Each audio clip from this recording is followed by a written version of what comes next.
Hi, my name is Nels, and today I want to be telling you about my CSGC 2023 submission titled Vulcan's Post. This is a pretty extensive game concept, so let's just start now.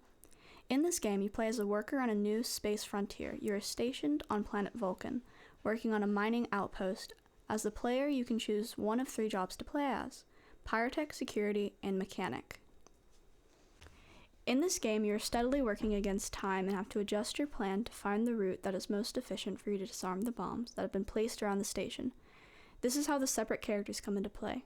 Each one has a set of certain tools that lets them get past problems quicker in some parts. By having these tools from the start, you save time when you're not searching for them.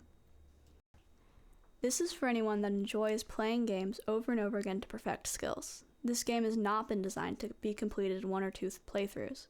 It was made for players to have lots of trial and error. The concepts and puzzles were made to appeal to older teens or young adults, with time management being very heavy in gameplay.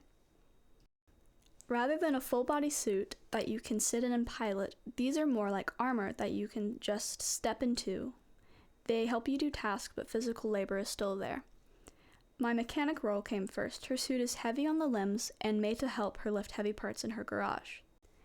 This suit is made for speed. It is made to spend long hours outside the station with a respirator to accompany the suit.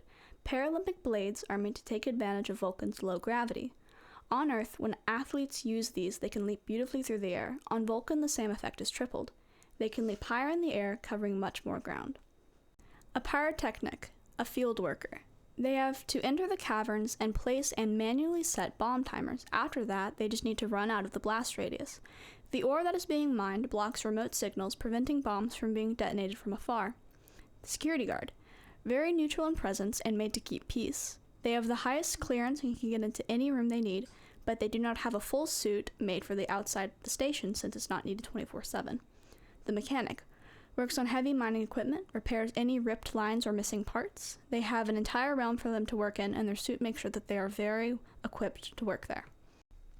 Each character has their own pros and cons. For instance, Salem has the highest clearance card, Archer has low speed and stamina because of her suit, and then Sabrina has a running boost and the lowest clearance.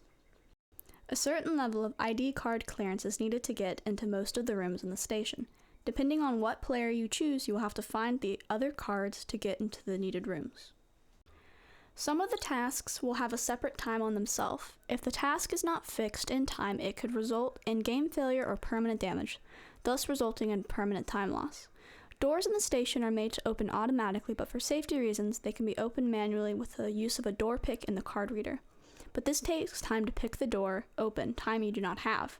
If the wires are not replaced on time, the corrosion will spread beyond fixing, meaning the rest of the game, the player will have to take time to manually open each door.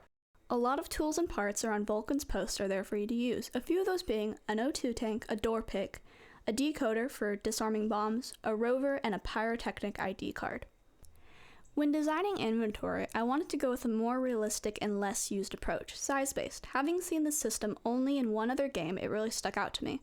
The concept of having a set size rather than a set amount of slots seemed like a really cool twist and an extra puzzle in itself. Different items take up different sizes and, more importantly, different shapes. Certain items would be much less efficient to carry for long periods of time than others. Deeper into development, I wanted to show off this concept. You could have a chance to organize and try to make the most of your space, rather than just having an item cap. You will actually have to sort. Alone in the Dark was a huge inspiration for how the camera works. I really loved how you have a set camera. I thought something like this would be really special for the search and find game. Sometimes the item could be hidden if your player stands in a certain spot on the screen. I also chose this idea so I could control how cinematic the game is. In some scenes, I wanted to be able to show off the beauty of the planet. Having set camera angles can give a guaranteed dramatic lighting in some rooms.